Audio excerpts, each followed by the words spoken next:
So, you know the Parthenon, this beautiful building here? Everyone always says this is a great example of how the Greeks used the golden ratio in their architecture. Building rectangles with these perfect proportions where the ratio of that side to that side, it's quite difficult to do this, was exactly the golden ratio. Not true.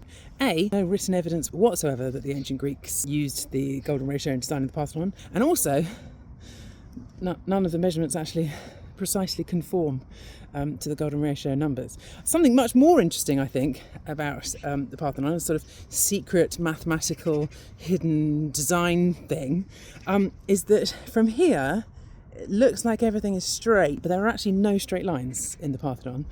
It is built, in fact, on a base that curves away from the centre in both directions, so sort of that way and that way. Also, all of the pillars don't point directly upwards, they point in towards the centre, and they did that because they knew that when viewed from the outside, if they built it straight, it would look curved, so they built it curved to make it look straight.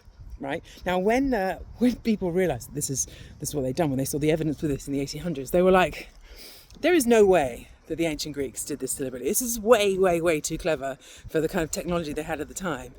They were like, must have been an earthquake that kind of caused this curvature. But no, they knew exactly what they were doing.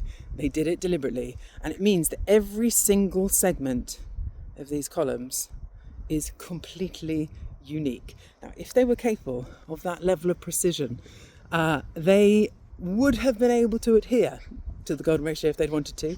And so I'm afraid just drawing a Fibonacci spiral over the top of this thing and then shouting golden ratio does not count as science.